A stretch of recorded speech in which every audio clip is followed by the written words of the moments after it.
What's up, everybody? Welcome back to my laboratory, where safety is #1 priority. And today, I'm going to put to the test Meridian Defense Corp BD3-AKD muzzle brake. Let's check this out.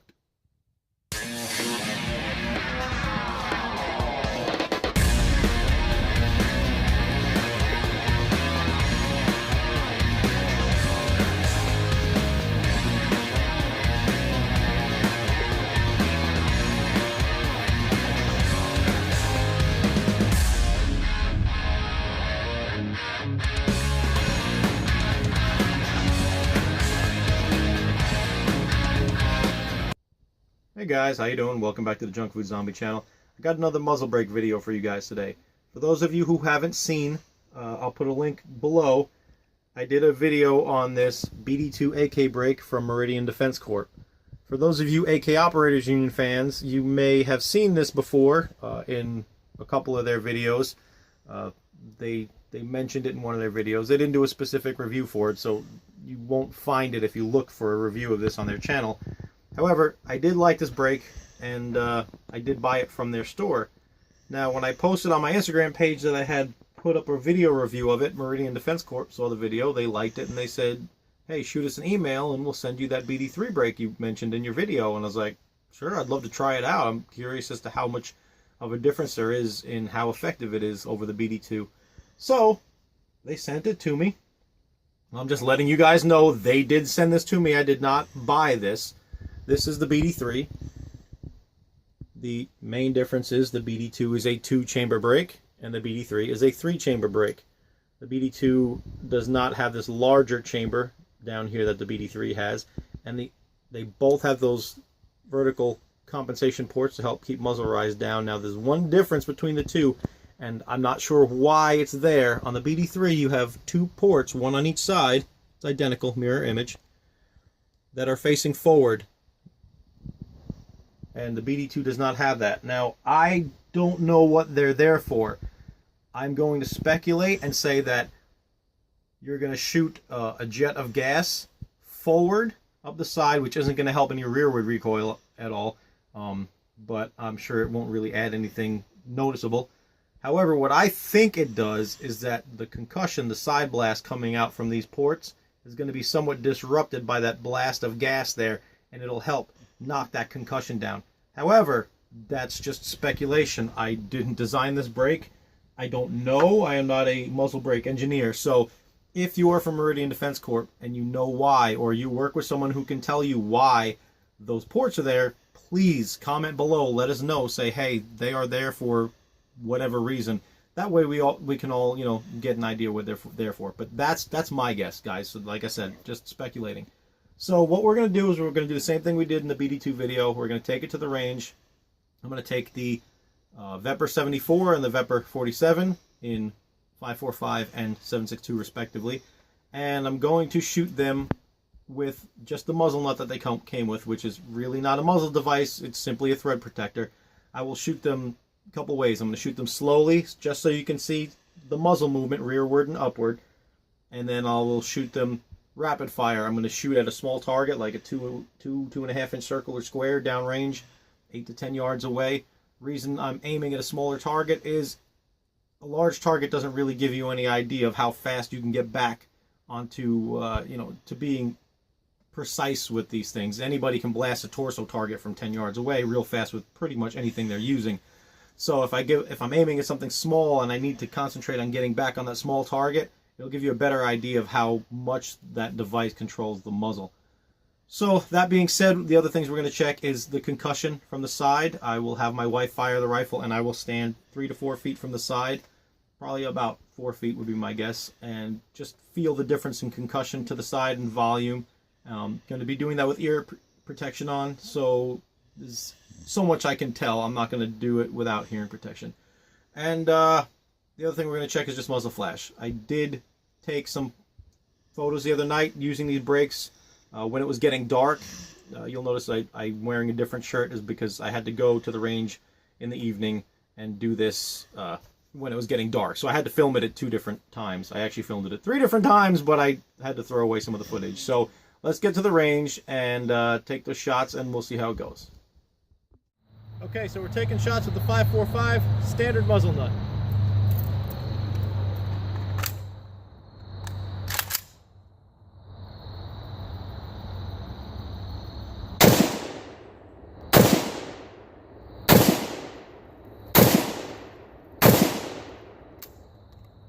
All right, go put the brake on. Okay, we have the brake on. We're going to take some slow shots first. See how the recoil is one shot at a time.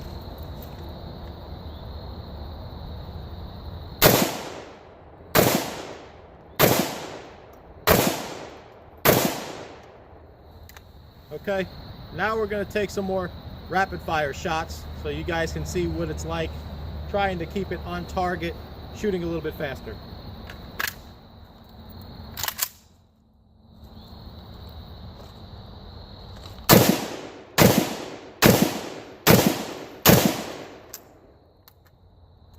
All right, 5.45, easy to shoot. Let's get the brake on it.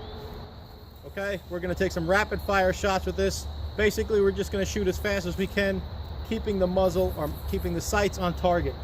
It's a 2-inch yellow circle.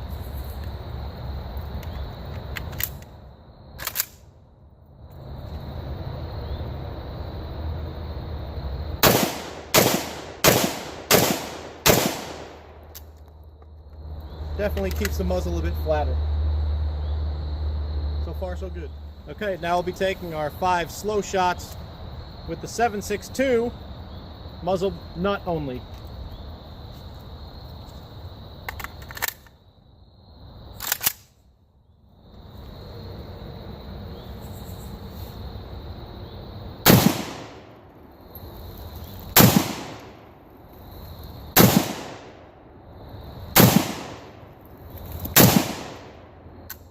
See some muzzle flash. The camera is not making it look as dark as it really is. It's starting to get dark.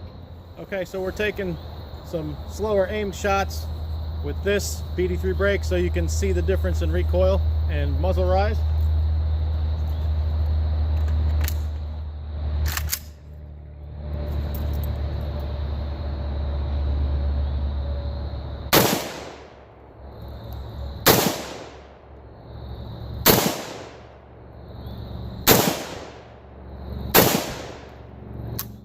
What I can tell you is this, besides it staying much flatter, I don't see any muzzle flash. I saw some pretty wicked muzzle flash before, so that's a good thing. Okay, now we're gonna take 5 rapid fire shots with this, just basically shooting at a 2-inch circle from 8 yards, seeing how quickly we can take shots with the sights on target. I can hit a paper plate all day long from this distance, but I'm going to try to keep them on target on that 2-inch circle. Standard muzzle nut.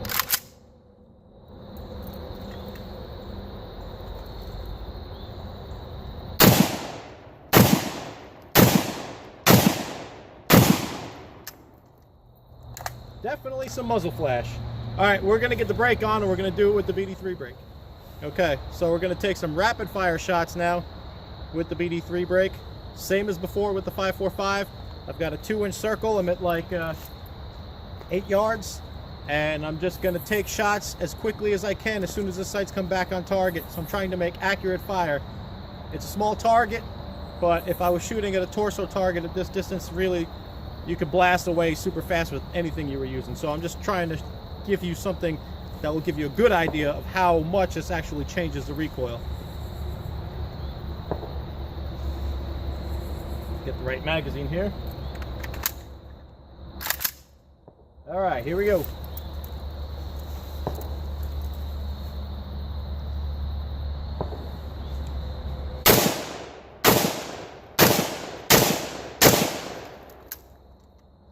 All right, much easier to keep on target.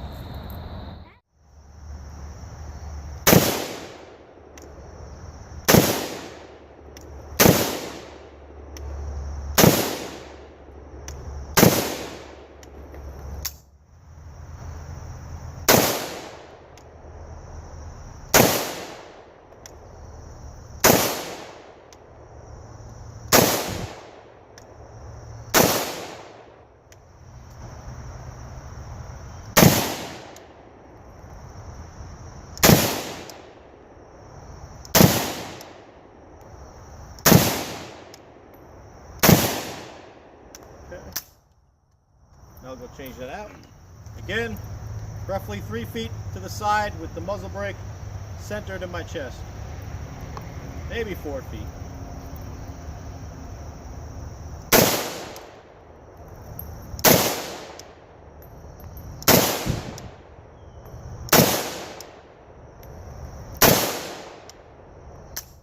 Okay, that wasn't bad.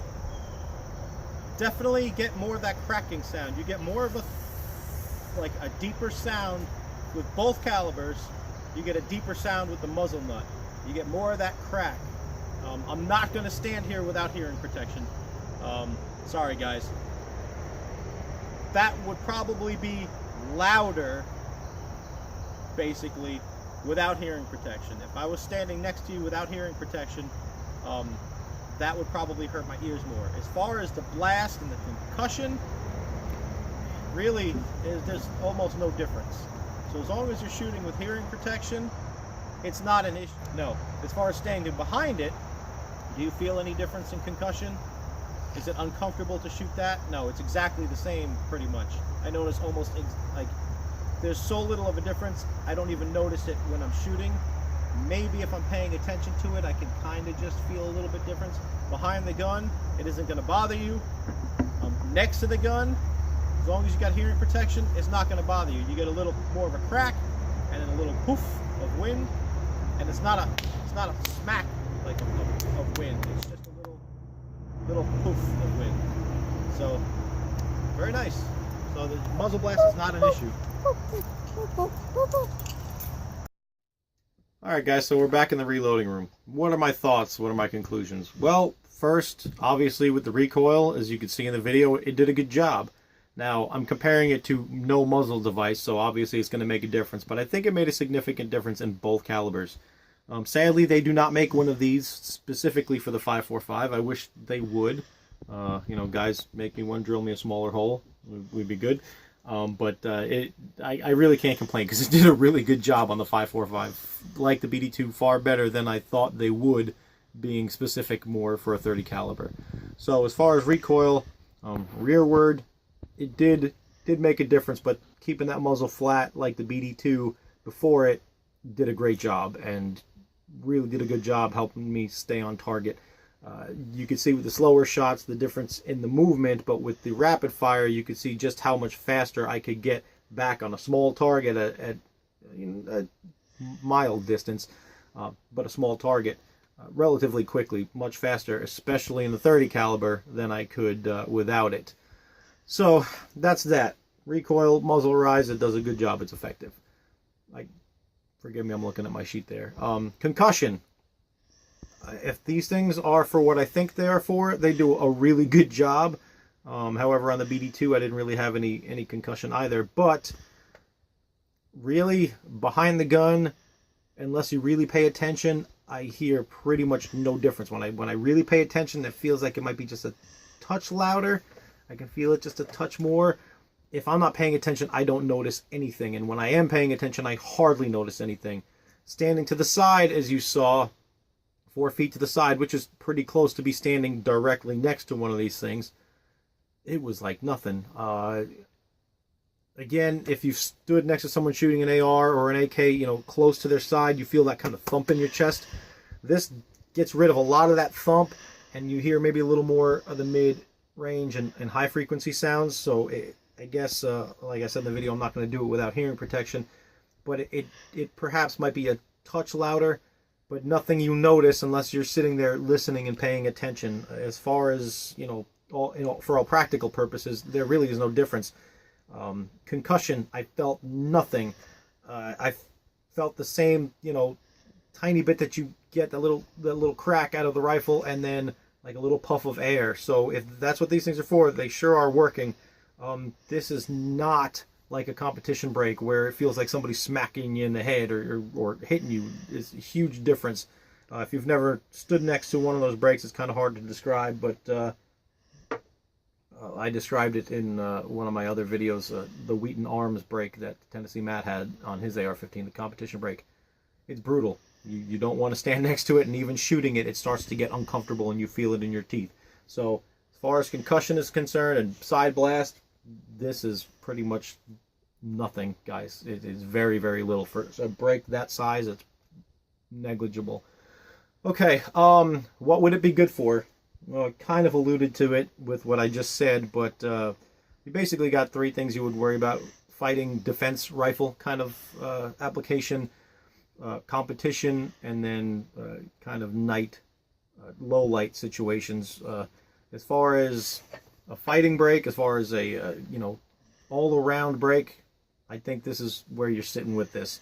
If you're looking for a competition break, will this get rid of a lot of that recoil and a lot of that muzzle rise? Yes. Are there larger, more obnoxious concussive breaks that will work even better?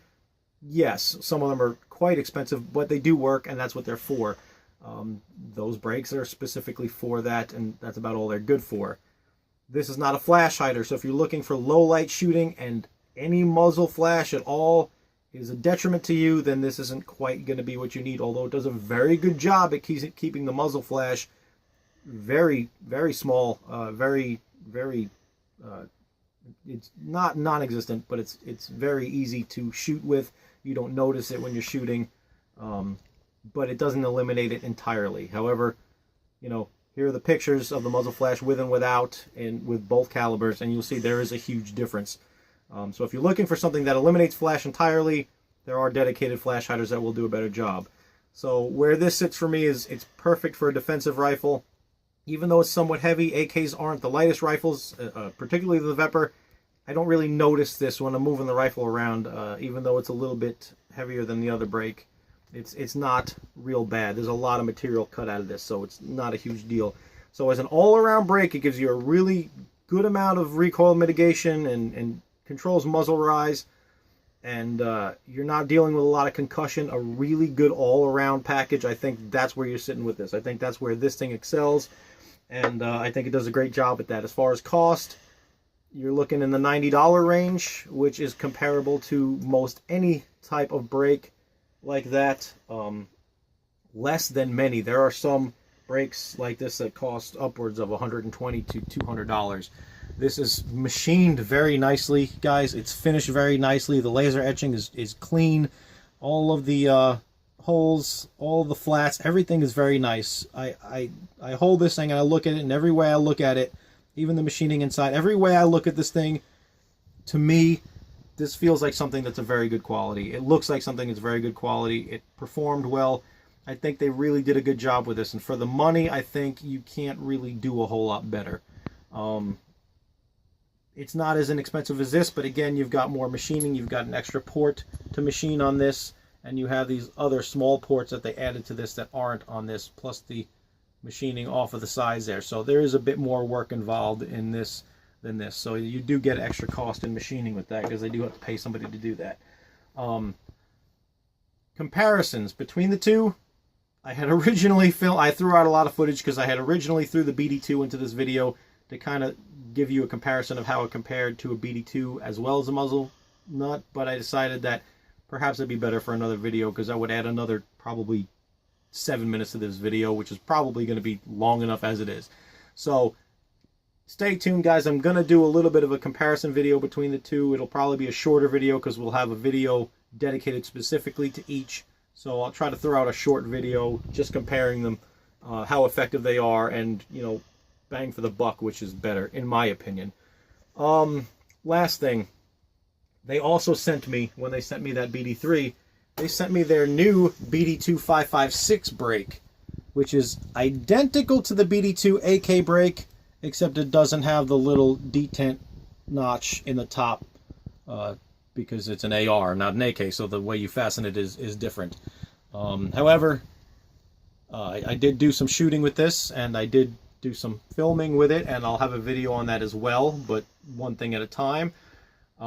It's a nice brake, but ARs, the recoil impulse, the way they shoot, it's a little bit different than an AK, and your powders and your cartridge is different, so your muzzle flash is a little bit different. So there are going to be differences, so it's not going to be a remake of the BD3-AK video, because I'm going to tell you the results were definitely somewhat different.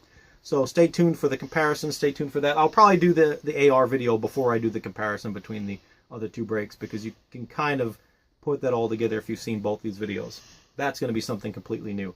So I've rambled on long enough. I've kept my wife long enough in here filming, and I hope you guys enjoyed it. Take from it what you will. I'm not telling you what to buy, or I think you should or shouldn't. I'm just kind of giving you the info and my thoughts. So have a good one, guys. We'll see you on the next one. Bye.